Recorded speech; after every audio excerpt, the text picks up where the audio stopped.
Olá pessoal, tudo bem? Com grande alegria que recebo cada um de vocês para destacarmos a geografia do município de Macapá.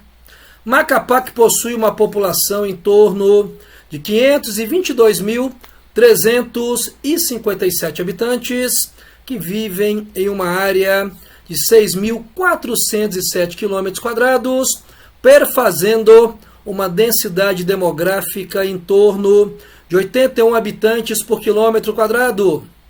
Macapá é uma capital peculiar no Brasil. É a única cortada pela linha do Equador, estando tanto no hemisfério norte quanto no hemisfério sul. Localiza-se na porção sudeste do estado do Amapá. Estado do Amapá que possui 16 municípios. Então hoje temos um compromisso extremamente importante em sua preparação. Vamos destacar a geografia do município de Macapá. Então vem comigo, vamos juntos nessa caminhada. Lembrando que Macapá, capital do estado do Amapá, possui uma população de mais ou menos 522.357 habitantes que vivem em uma área de 6.407,1 km². No momento que eu tenho a população e a área, eu consigo obter a densidade demográfica de mais ou menos 81 habitantes por quilômetro². Macapá, então, encontra-se na porção sudeste do estado. Única, volto a dizer, única capital brasileira que não possui interligação por rodovias a outras capitais e, além disso, é a única que é cortada pela linha do Equador. Seu PIB, quinta cidade mais rica da região norte e 94ª do Brasil.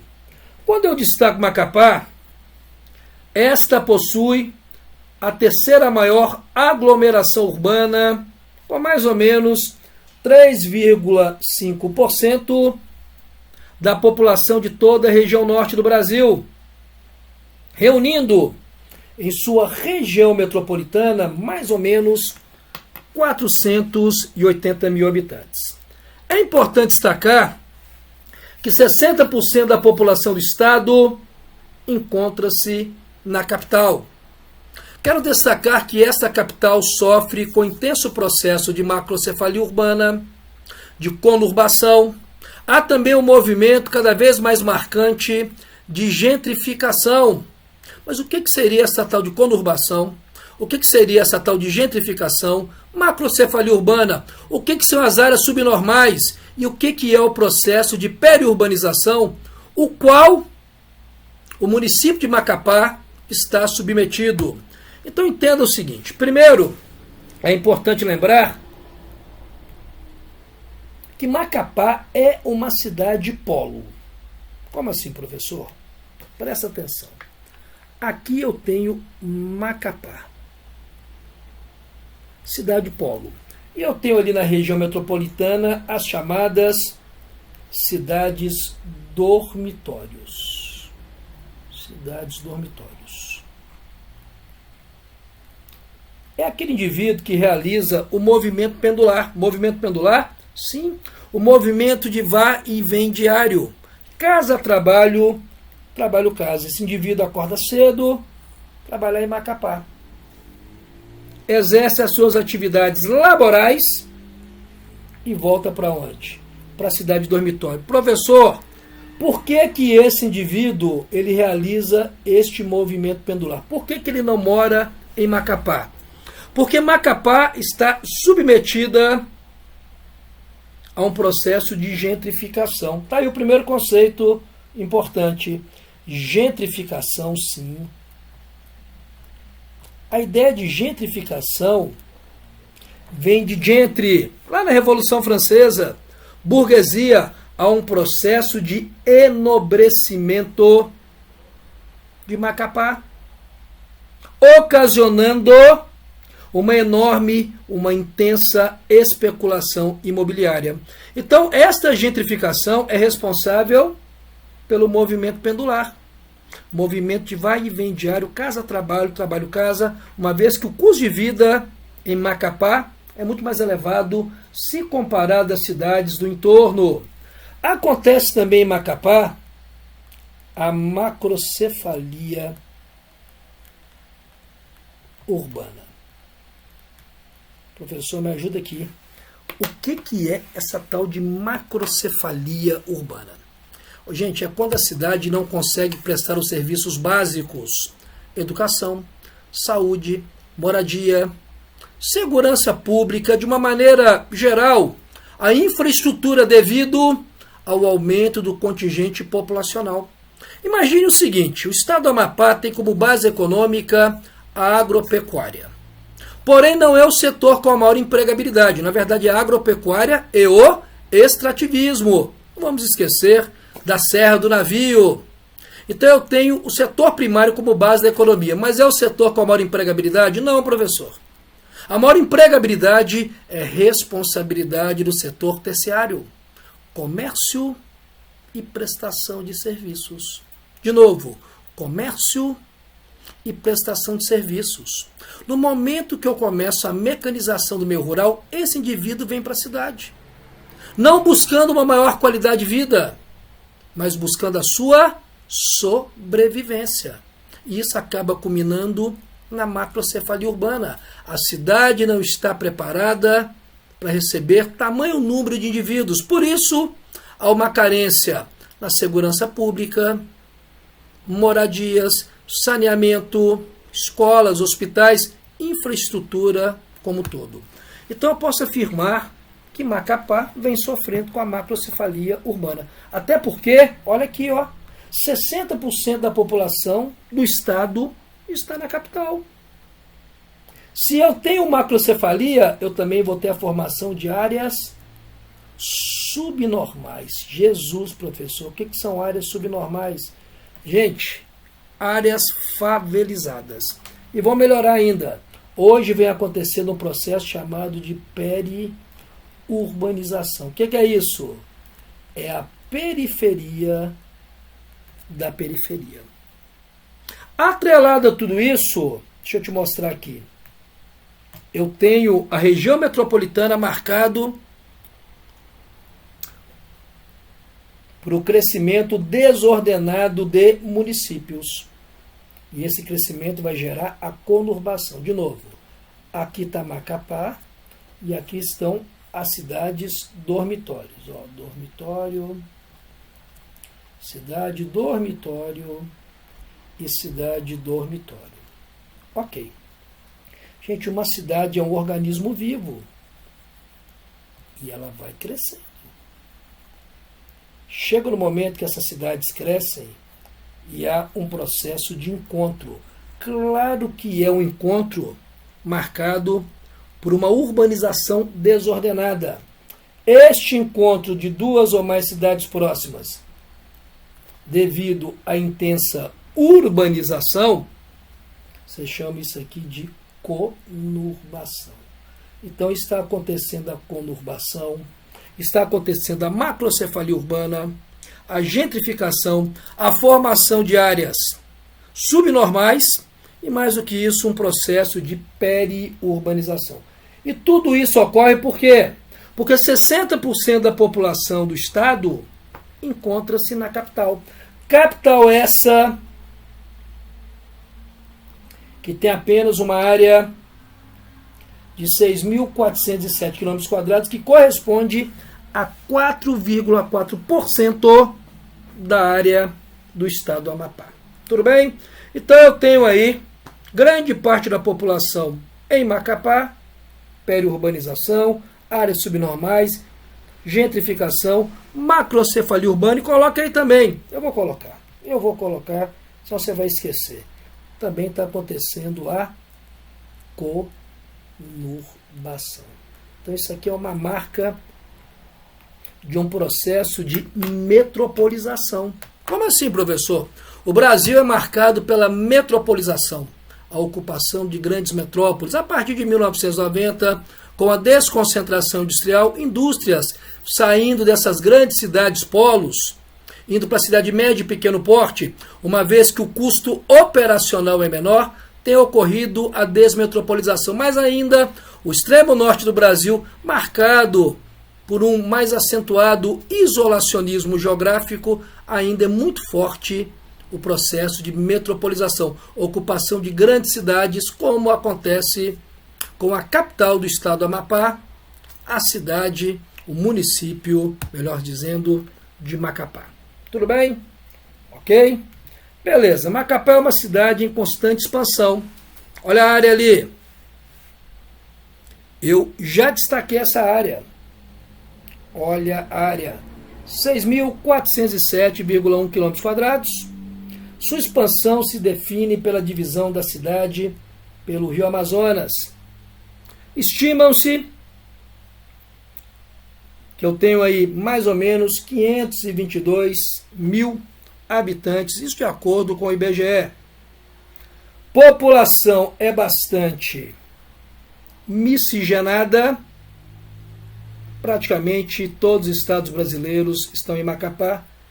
E aí o período eleitoral, eu vou ter uma população aí com capacidade de votar de mais ou menos, nessa cidade, 277 mil, os dados que eu consegui obter do ano de 2016. Hoje, provavelmente, um número maior de indivíduos. Aqui eu estou demonstrando que há um crescimento populacional em Macapá. Perceba aí, 2007, 2009, 2011, 2013 e 2017. E atualmente, em 2021-22, 522.357 habitantes. Professor, quais os motivos que levam a este crescimento? Entenda que começa a haver oportunidades de trabalho em algumas regiões. Devido às empresas cada vez mais estão num processo de intensa globalização. Uma empresa hoje ela não tem que estar vinculada à capital. Ela pode ir para onde? Para cidades de médio porte. Cidade de médio porte, sim. Aquela cidade entre 100 e 500 mil habitantes que muitas vezes oferecem subsídios para o estabelecimento de determinadas indústrias. Isso acaba atraindo a população e, atrelado a essa atração populacional, temos o aumento da expectativa de vida no município de Macapá. E quais os motivos, professor? A melhoria das condições médico-sanitárias e a disseminação dos métodos contraceptivos. No momento que eu tenho um planejamento familiar, eu tenho um sistema de saúde um pouco mais eficiente. Não estou dizendo que o sistema de saúde é pleno em Macapá. Estou dizendo que no momento que eu tenho um crescimento menos acelerado de sua população, mais paulatino, há uma condição de suportar as necessidades desses indivíduos pelo sistema de saúde que não tem o seu aumento em termos de oferta de sua infraestrutura na mesma proporção. Então, ou seja, quando eu tenho um planejamento familiar, o sistema ele acaba o quê? Sendo um pouco mais adequado. Além disso, eu tenho a melhoria das condições médico-sanitárias e a oferta, principalmente no setor terciário, comércio e prestação de serviços. Então, por isso que eu tenho um ganho demográfico neste município. O IDH municipal de Macapá é considerado médio pelo Programa das Nações Unidas para o Desenvolvimento, PNUD.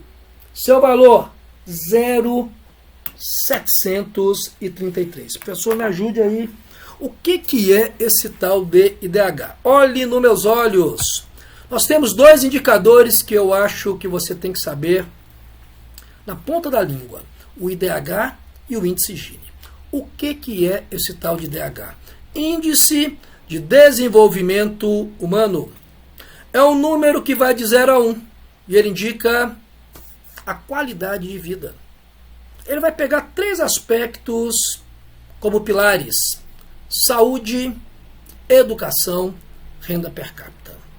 Porém, o IDH ele tem uma falha. Ele não indica as disparidades socioeconômicas. Por exemplo, se eu falo que a renda per capita é de R$11 mil no município de Macapá, você vai falar, peraí, em Macapá, região norte, R$11 mil, o cara vive como rei. Porém, há uma disparidade econômica. Ricos, extremamente ricos, pobres, extremamente pobres. Diante disso, houve a necessidade de estabelecer o índice Gini, que também vai de 0 a 1, porém ele indica a desigualdade social. Então presta atenção, eu acho que isso é muito importante. 2 indicadores, me ajuda aqui. Primeiro indicador, o IDH. E o segundo indicador, quem que é? O índice Gini. Professor, o que é esse tal de IDH? Índice de Desenvolvimento Humano.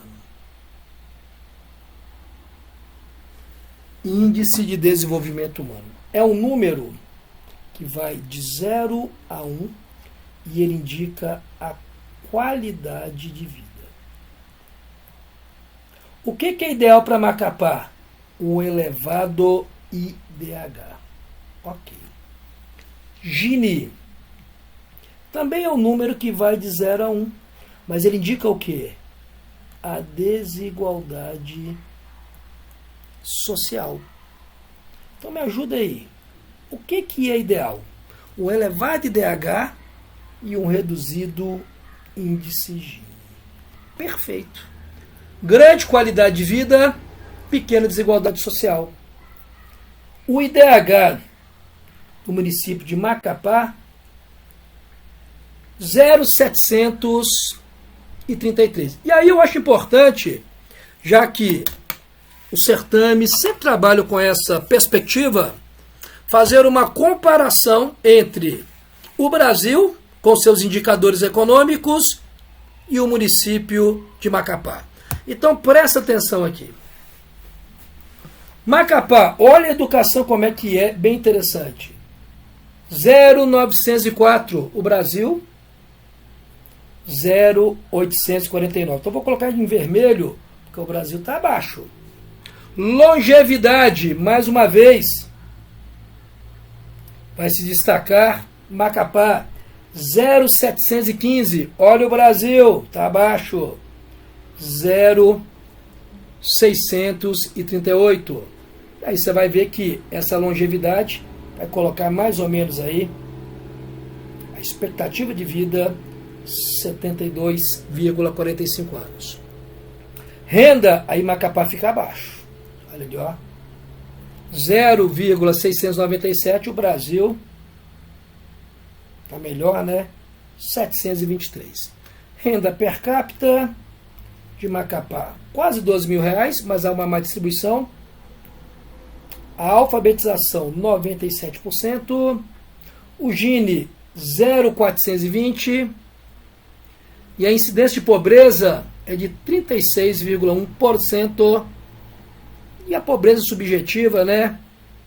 Depende ali da sociedade no qual esse indivíduo está inserido, também de 36%. Então, tem mais ou menos 36% da população de Macapá que está numa condição extremamente delicada. E aqui eu quero que você faça uma comparação para você poder entender como é que Macapá se encontra frente a outras capitais brasileiras. Você vai ter ali, em relação ao IDH, olha a posição de Macapá, 17ª. Aí você vai, pô, pessoal, a posição não está legal não. Só que eu quero mais uma vez chamar a atenção que o IDH ele não mede de uma maneira adequada a atual condição de vida em Macapá. Por que não mede? Porque o IDH ele não indica aspectos sociais.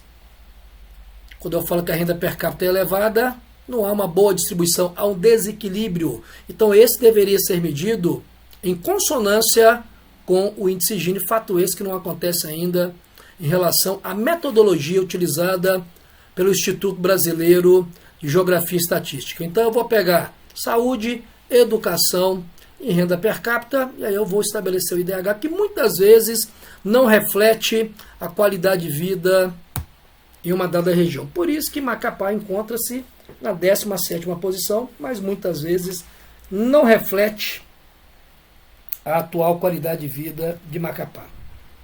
A taxa de analfabetismo, você percebe aí, taxa de analfabetismo em Macapá, ela é muito mais acentuada em indivíduos em torno de 18 a 20 anos, né? Ela é bem mais acentuada aí. Percentual de pobres. O que é pobre, gente? Pobre é uma coisa. O que é miserável? Miseráveis são indivíduos que vivem com menos de 1,25 dólares diariamente. Então você percebe que houve ali uma oscilação, né? Em Macapá, você tinha 8,62%. E atualmente você tem, ó, isso é muito importante destacar, ó, você está verificando que a partir de 2010 ali houve uma redução da pobreza extrema em Macapá. Então, isso demonstra a melhoria na qualidade de vida. Pirâmide social. Professor, o que é uma pirâmide social? Gente, pirâmide social é um método que foi criado com a intenção de analisar as características de uma determinada sociedade. Eu tenho a pirâmide etária, eu tenho a pirâmide de ocupação e tenho a pirâmide de atividade. Pirâmide etária eu vou dividir em 3 grupos. 0 a 19 anos, jovens. 20 a 59 anos, adultos. Acima de 59 anos, idosos. E aí eu tenho 3 pirâmides. A pré-industrial, a industrial e a pós-industrial. Você vai perceber que Macapá, muito marcado por uma pirâmide pré-industrial. Quer ver? Deixa eu pegar aqui, ó. Essa é a pirâmide jovem ou pré-industrial. Não parece não, mas é uma pirâmide, tá? Para geografia. Pirâmide adulta. E por fim aqui eu tenho o que se chama de pirâmide idosa. Ok? O que prevalece em cada uma dessas pirâmides? Olha, aqui prevalecem jovens, aqui adultos e, obviamente, aqui idosos. Aqui eu tenho uma pirâmide pré-industrial, aqui eu tenho uma pirâmide industrial e aqui eu tenho uma pós-industrial. Se quiser colocar pirâmide jovem, adulta, idosa. Quando eu pego um Macapá está mais associado à pirâmide ainda pré-industrial. O Brasil está na transição da pré-industrial para industrial. E por que eu posso afirmar isso? Quais as características? Taxa de natalidade elevada, grande número de jovens, taxa de mortalidade elevada, pequeno número de idosos, porque morreram. E a expectativa de vida, se estão morrendo os idosos, ela é baixa. Então, são 3 características de Macapá. Natalidade elevada, mortalidade ainda elevada e uma expectativa de vida baixa. Então, a área da unidade é de 6.407 km². A densidade demográfica, deixa eu corrigir essa densidade e vou corrigi-la por quê? Vão pensar comigo. Se a população ela está 522.357 habitantes e a área 6.407 km², vamos obter a densidade demográfica.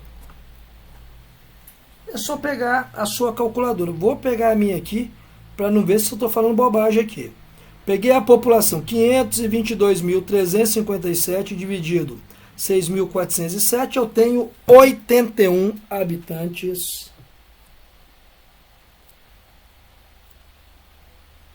por quilômetro quadrado. Por que eles colocaram os 62 aqui? Porque eles associam com algumas regiões metropolitanas. Então eu estou dizendo, no município de Macapá, eu vou ter 81 habitantes por quilômetro quadrado, que é uma densidade demográfica pequena. que nós vamos separar aqui por faixa etária. 0 a 19, 20 a 59, 60 anos ou mais. Me diga aí, essa pirâmide é uma pirâmide jovem, adulta ou idosa? É uma pirâmide jovem, que você também pode chamar de pirâmide pré-industrial. Ok? Então perguntou Macapá, pirâmide pré-industrial. Vamos comparar com o Brasil, que esse é o nosso foco. O Brasil já está muito mais próximo da pirâmide industrial. Ok? Em relação à distribuição, bem equilibrado entre homens e mulheres, e eu tenho aí, ó, entre 10 e 14 anos, 11% da população é formada por jovens, tá? Ok? Tranquilo? Esperança de vida nascer no estado do Amapá, 68 anos, em Macapá, 72,1 anos, um aumento de 4 anos nesse indicador. E aqui precisa comparar, né? Pirâmide 2000. Aqui eu tenho a de 91, tá vendo, ó? 91. Aqui eu já tenho a pirâmide de 2000. Ainda uma pirâmide pré-industrial. E aqui que é a atual pirâmide de Macapá, é uma pirâmide já indo para características de pirâmide industrial. Ok? Então, eu tenho em 91 pré-industrial, em 2000, isso cai demais em prova, ainda pré-industrial, e em 2010 já começa a demonstrar uma pirâmide industrial. E essa pirâmide industrial tem o que nós chamamos de bônus demográfico. Professor, me ajuda aí.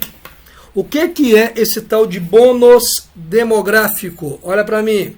É quando o número de indivíduos economicamente ativos supera aqueles indivíduos dependentes. Quem que é dependente em tese? Jovens. Tem toda a disposição, mas não tem qualificação. Idosos têm qualificação, mas já não tem tanta disposição. Então a população economicamente ativa sim, indivíduos que trabalham e em função desse trabalho recebem um salário. Professor, é necessário que a carteira seja assinada? Não. Desde que a atividade seja lícita. Sou um vendedor autônomo. Trabalho e recebo meu salário, sou ativo. Sou médico, um professor, um engenheiro, um policial militar. Trabalhei e recebo meu salário, sou ativo. Desde que a atividade seja lícita. Perceba que é o adulto que ele tem parte da disposição do jovem e da experiência do idoso, que é a maior parte da população economicamente ativa. Quando esse indivíduo economicamente ativo supera o número de jovens e idosos, nós temos o que nós chamamos de bônus demográfico. Então, bônus demográfico, deixa eu colocar aqui, eu acho importante,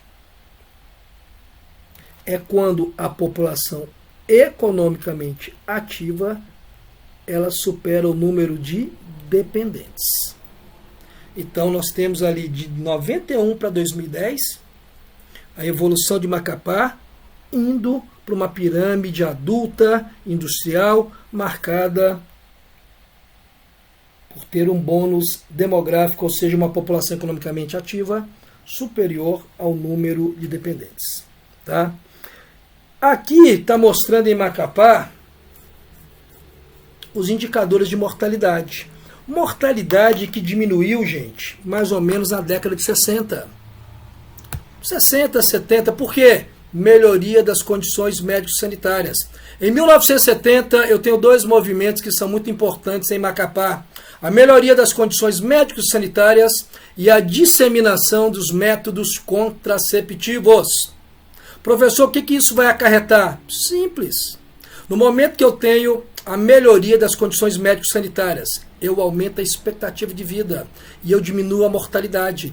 E a disseminação dos métodos contraceptivos, eu vou ter um planejamento familiar. Porém, você entenda o seguinte, quando eu tenho a disseminação dos métodos contraceptivos, é uma mudança cultural. A natalidade ela vai diminuir de uma maneira lenta. E quando eu melhoro a infraestrutura, melhorando as condições médico-sanitárias, a mortalidade cai absurdamente. Então, década de 60 e 70 em Macapá, eu tenho uma grande diminuição da mortalidade e uma diminuição lenta da natalidade que vai ocasionar o boom demográfico. Isso acontece também no Brasil.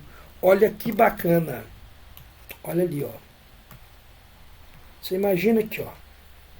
Vamos fazer aqui um gráfico, só para você entender. Eu vou destacar aqui, se você me permite, em vermelho é a taxa de natalidade, em azul, vou fazer o contrário, né? Natalidade em azul e mortalidade em vermelho, ok? De quem? De Macapá. E aí eu vou pegar aqui a década de 60, vou pegar aqui 70, 80 e vou até os anos 2000. Tá? Que não vai mudar muito de 2000 para cá, não. Olha o que acontece com a natalidade. Ela era alta. Porém, quando chega aqui na década de 70, a melhoria das condições médico-sanitárias, ela cai absurdamente até que ela vai estabilizando. Já a natalidade, ela também era alta. Ela vai cair com a disseminação dos métodos contraceptivos? Vai, mas ela vai cair lentamente. E por que ela vai cair lentamente? Uma mudança cultural. Então, este intervalo aqui, ó, vai ter o chamado boom demográfico. Então, eu posso dizer, por que caiu a natalidade? Devido à disseminação dos métodos contraceptivos. Só que isso é uma mudança cultural. A pílula, o preservativo, a vasectomia. Quantas pessoas que até hoje têm aquela ideia cultural, que é muito arraigada, né? Que fala, ah, não, preservativo, não, você não vai ter ali a sensibilidade. Bobagem, gente. Tudo é uma questão que de necessidade, é uma transformação cultural. Por isso que os preservativos, os métodos contraceptivos, uma mudança cultural é lenta. Porém, quando eu melhoro as condições médicos hospitalares, dando mais acesso de médicos à população carente, a mortalidade cai de uma vez. A mortalidade cai de uma vez, a natalidade cai aos poucos. O que você vai ocasionar? Aqui, ó, melhorias médico-hospitalares. Então isso acaba gerando em Macapá o que se chama de boom demográfico. Ok? Boom demográfico. Diminuiu a mortalidade, o que acabou ocasionando também a diminuição da natalidade paulatina, boom demográfico. Aonde, professor? Vou voltar, vamos voltar comigo aqui, ó. Olha aí, ó. Olha este boom demográfico, ó. Olha o boom demográfico. Aumenta a população, também atrelado a novas oportunidades laborais. Então isso é muito comum na década de 70 no estado do Amapá e particularmente em Macapá. Quando eu pego Macapá como referência, como é que é Macapá? Como é a sua taxa de fecundidade? Professor, o que é essa taxa de fecundidade? Você sabe o que é taxa de fecundidade? Olha para mim. Taxa de fecundidade, não confunda com taxa de fertilidade. Fertilidade é o número de mulheres de 15 a 49 anos com potencial para procriar. Isso segundo o IBGE. E a taxa de fecundidade? Número de filhos por mulher. Macapá tem mais ou menos 1,74 filhos por mulher, mais ou menos a média que existe no território brasileiro. Ok? Então nós temos aí mais ou menos 1,7 atualmente, né? Quase chegando a 1,8 filhos por mulher. Sendo que grande parte da população vive aonde? No meio urbano. A menor parte no meio rural. Se você comparar com o estado do Amapá, nós temos aí muito mais pessoas vivendo no meio urbano em Macapá do que na média do estado do Amapá, principalmente na porção oeste, onde eu tenho a maior preservação do bioma, E qual bioma está presente no Amapá? A floresta amazônica. Ok? Então, a população macapaense, assim como a brasileira, flui de um intenso processo de miscigenação. Europeus, africanos, indígenas. Gente, isso aqui são dados marcados pela autodeclaração. É como, perdão, gente, como cada um se vê diante da sociedade. 62% se autodeclaram pardos, 26% brancos, 9% pretos, 1% amarelos. Vem principalmente do Pará, Maranhão, Ceará, região sul e sudeste, tendo praticamente indivíduos de todo o Brasil. Problemas com o aumento do contingente, já disse, macrocefalia urbana.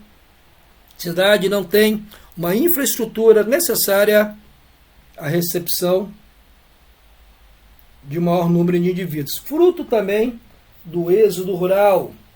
Há uma intensificação da criminalidade em função da formação de bolsões de pobreza. Ocupação irregular. Ah, já sei, professor, as áreas subnormais e as áreas de periurbanização. A transformação do espaço urbano.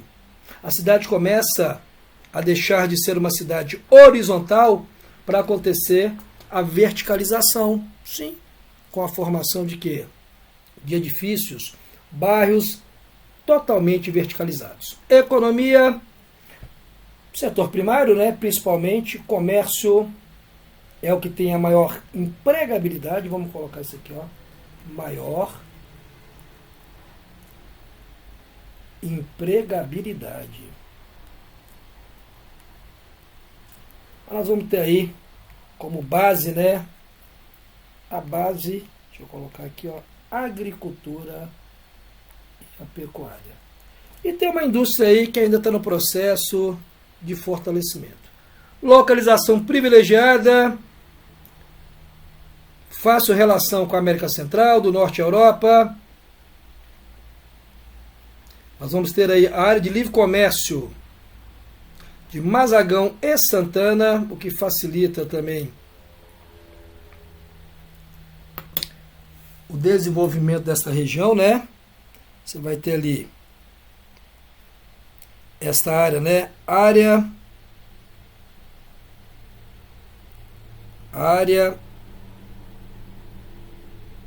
de livre comércio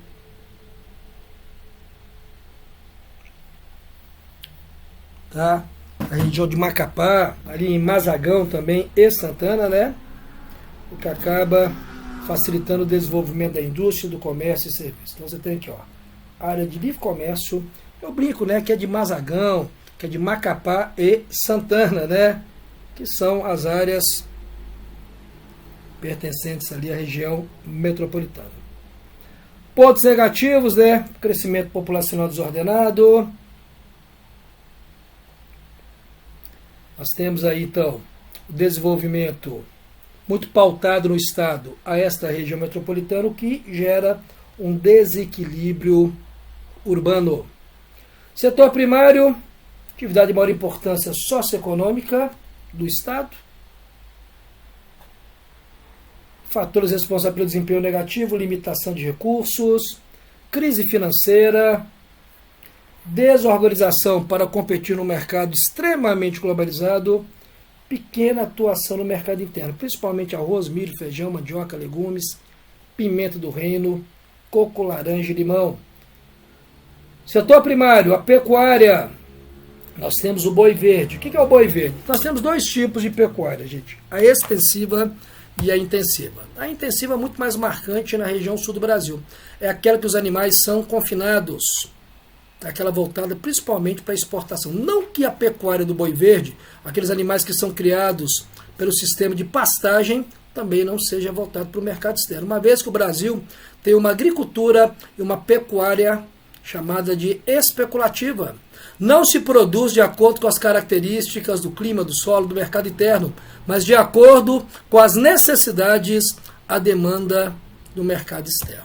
Ok? Então você tem uma pecuária do boi verde, pastagem, né? há programas de incentivo, criação do gado bovino.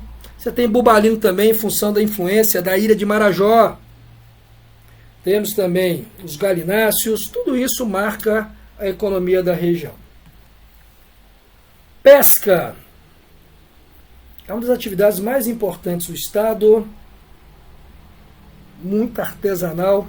As principais áreas de exploração, né? Porto de Santana, Bailink, Sucuriju, Maracá, Caciporé, Costa do Amapá, né? Vocês já não estão relacionados a Macapá. Aí você tem aí os caranguejos, né? A carcinicultura, tem o piramutaba, tem a pescaria artesanal. E por fim, o extrativismo. Vou destacar o manganês, o ouro, a cromita. Você vai ter ali a Serra do Navio do estado do Amapá, também bem importante. Reservas de pedra branca em Mazagão, que é na região metropolitana também, que acaba sendo de grande relevância. E por fim, secundário, indústrias 93% em Macapá e Santana. 93% das indústrias do estado em Macapá e Santana. E o terciário, área de livre comércio de Macapá, de Mazagão, de Santana. Grande dinamização. Concentra a maior parte da mão de obra empregada no estado. É uma mão de obra desqualificada que acaba sendo alvo de viverem em cidades dormitórios. Tudo bem? Então, pessoal, meu grande objetivo na aula de hoje foi que você compreendesse alguns aspectos que remetem ao município de Macapá. E qual é a sua relação ficou até meio redundante, né? A sua relação com o Estado brasileiro. E você consegue compreender a base econômica. Lembre-se, 93% das indústrias encontram-se em Macapá, a região metropolitana como um todo, e é uma região que tem uma grande atividade terciária, comércio e prestação de serviço. Então é isso. Desejo a cada um de vocês bons estudos, sucesso, fiquem com Deus e nos encontramos em uma próxima oportunidade para debatermos a respeito de algum assunto relevante dentro do estudo da geografia. Abraços, beijo no teu coração e até lá.